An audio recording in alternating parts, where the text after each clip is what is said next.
Yo, what's going on YouTube, and welcome back to another Destiny video. As promised, all our Destiny coverage this week is going to be geared towards the Dark Below, which drops on December the 9th. That is next Tuesday. It is so close now, I cannot wait. But today, I want to talk to you about an update preview that Bungie dropped on their website, which basically details some of the changes that are coming in the Dark Below. Now, these are really cool changes, really welcome, and they're going to give you a glimpse into some of the other new stuff coming next Tuesday. So I'm going to give you a little breakdown, run you through all the different things listed in the blog post, so that way you know exactly what to expect. So, first up, let's start with new legendary gear. By now you should no doubt be familiar with all of the vendors that are located around the tower, and you'll know that among all the other guys there are the Crucible and the Vanguard vendors that sell you legendary gear.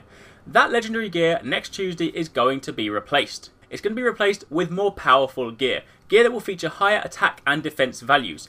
If you're not already aware, the Dark Below is raising the level cap, the light level cap, to level 32. So in line with that, you're going to need some stronger armor that will bring you up to speed. So the armor those guys will be selling will be of a higher value. Now, being legendary items, they will all require Ascendant materials to upgrade, Ascendant shards to be specific, but the really cool thing is even if you're not buying the DLC, this armor will be available to you. The level cap is raising whether you like it or not, so Guardians around you will be working towards level 32 even if you're not going to buy the DLC. So Bungie is dropping this for all of you. So if you've been struggling to reach that higher level, then this armor here will help you. It is worth noting though that this armor still will not allow you to get to level 32. Just like last time, this armor will not be as good as the raid gear, nor will it be as good as exotics. So while it will help you get to a higher level, you will still need that better gear. So it's probably worth hanging on to some of those Vanguard and Crucible marks so you've got them ready for the gear next week. If you're anything like me, however, though, when Bungie dropped the update early this week that allowed you to buy materials such as Relic Iron and stuff, you probably went and blew all your Vanguard and Crucible marks on those. I know I did. However, that being said, one of the new changes coming is also the way that you will buy this gear. You can't just buy it with Vanguard or Crucible marks. There are two additional currency items being added: Crucible or Vanguard Commendations. Crucible and Vanguard Commendations are effectively an item that you will receive in a legendary package when you rank up. As I'm sure you've no doubt experienced, when you rank up your Vanguard or your Crucible faction, or even things like New Monarchy and stuff like that, you usually get a package in the postman, which, sometimes gives you, a strange coin, or some kind of material, or something slightly cool that you kind of respect. But this time, they will give you commendations, Crucible or Vanguard commendations, and with these, you will then, in conjunction with your Crucible marks, you will be able to purchase this new legendary gear.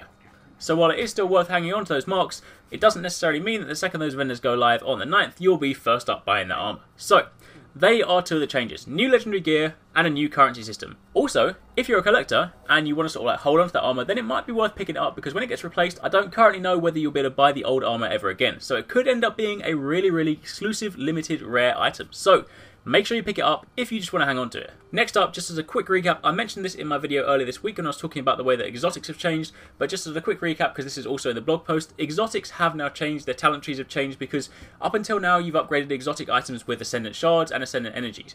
That's now changed. Exotic armor pieces and exotic weapons are all upgraded with exotic shards. Now you can get exotic shards either from dismantling unwanted exotics, or you can purchase them from Zur for 7 strange coins. I did mention before, I imagine you'll also probably get them as rewards at some point, but for the time being, these are the ways that have been listed.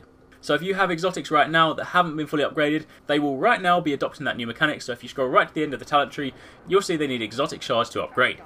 Next up, while on the topic of exotics, let's talk exotic upgrading. Now, one of the other things that Bungie mentioned before is that they want you to still be able to use your exotics that you had before. Your exotics should be really important to you. The armor's really cool, the weapons are really awesome, and you don't want to suddenly go into the DLC and think, oh, I can't use my icebreaker anymore because it's got low attack values, or I can't use my knucklehead radar because the defense is rubbish. So they are introducing the concept of upgrading exotics. Starting on December the 9th, Zur will be your man for this. Yes, that crafty bastard that never tells you what you want to buy, he will now have something else to hold over you. Each week, when he flies in on a Friday, he will have a selection of upgrades for existing exotics in his inventory. So for example, if you see in the screenshot at the top, he's got 6 upgrades for armor pieces and 6 upgrades at the bottom for weapons. This will obviously vary from week to week. So for example, in the screenshot, I'm a hunter, and right now he's got an upgrade for the Acleophage symbiote and the Ahamkara spine. Let's say, for example, I want to upgrade the Knucklehead radar, then just like he always works, I'll have to wait till next week because that's all he's got for that week. But if you have an item that's there and it's an item that you want to upgrade, then you will be able to select it and you'll be able to upgrade your existing exotic. What that will then do is it will bring it in line with the Dark Below and allow that exotic to attain level 32 light. It's worth noting though that when you do that, it will reset all of your progression in the talent tree. So if you've fully maxed out an exotic, then you upgrade it, you're going to have to max it out all over again, because once you upgrade it, it starts from 0.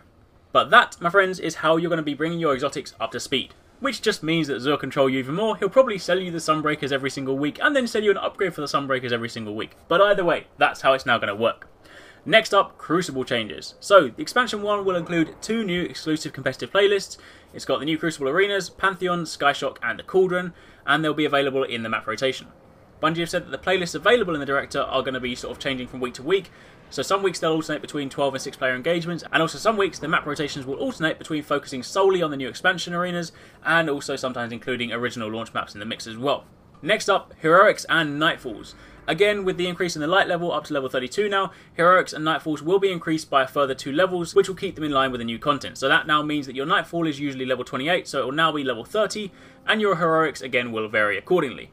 Then lastly in this update, the thing you guys have all been wanting to hear about, the raid. So, just to recap, the raid will be open on the 9th of December, you can go and do it. We still don't quite yet know whether you have to complete a selection of story missions first before you can get to it, but the point is, on the 9th, at some point during that day, you will be able to work your way into Crota's End and battle towards fighting Crota. Whether or not you defeat him on that day depends on your team, but the point is, it will be available. Now, players that are 30 can take this head on straight away. You don't have to be level 30 to go into this raid, but that is the base level. The normal raid is level 30. Just like in the Vault of Glass, where the normal raid is level 26, this time round, the normal raid for Crota's End is level 30. So if you're below that, you're going to have a hard time, but you can still go and experiment. You know, I personally did the Vault of Glass the first time when I was level 25, so you know, it can be done, but you're going to be in for a hard time. Bungie have been listening though. They are however implementing some changes into Crota's End that will address issues that people have reported with the Vault of Glass, namely the raid loot. I know many people that, for example, I've been running the raid every single week, multiple times a week, with my raid crew ever since launch, and only last week did one of them get to level 30 because he finally got the boots he's been waiting for. He runs it every week with me, but he's never got lucky enough. So this time, the raid loot in Crota's End will drop at a higher rate. The new raid gear is also going to contain a wider variety of potential perks, so that means they will obviously benefit you in different ways, and they may also promote sort of like switching to different kind of setups. Additionally, weapons and gear from Crota's End will not require Ascendant materials, so even though they will be legendary, they will not upgrade the same way that other legendary items do. So you can save those Ascendant materials and those Ascendant shards, Ascendant energies for all your kind of like general legendary gear, but for the raid gear, you will have Radiant shards and Radiant energy. You will acquire them in the raid, and they will be used to upgrade the raid gear. So everything to do with the raid will be self-contained within the raid. You get your gear in the raid, you upgrade it with items from the raid, and that way, you know, it kind of like focuses completely on that.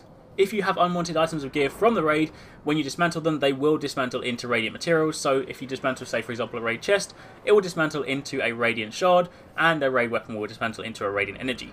Now, just like last time, you'll be able to get raid weapons throughout the raid. However, primary raid weapons, i.e. your auto rifle, your pulse rifle, your hand cannon, and your scout rifle will only be available in the hard raid, which does not drop on December 9th. The hard raid will come sometime in January, so for the time being, on December the 9th, the only thing that will be available will be the normal raid, which means if you've got one character, you'll only be able to run it once a week, but that is all that's available. So while you can gear up and you can get weapons, you won't be able to get any of those awesome primary weapons. You'll have to hold out. So you can still get your fusion rifles, your sniper rifles, your rocket launchers, whatever you want, just not those primaries. And that, my friends, is all of it. That is everything in the update. If you want to read any of it for yourself, I will, as always, leave a link to that blog post in the description box down below so you can read it for yourself. But that is a detailed breakdown of everything you need to know. Come next Tuesday, that will be hitting Destiny, and for those of you that get in Dark Below, you'll be able to experience all of that, and for those of you that aren't, you'll still be able to experience some of that. So, hopefully you enjoyed it, hopefully you found it helpful, and if you did, as always, don't forget to give it a thumbs up, hit the like button, show your support, it does really help me out, and obviously don't forget to subscribe for daily gaming videos. Drop a comment down below and let me know what you think of all these changes, and once again, thanks for watching, take it easy, catch you next time, peace out.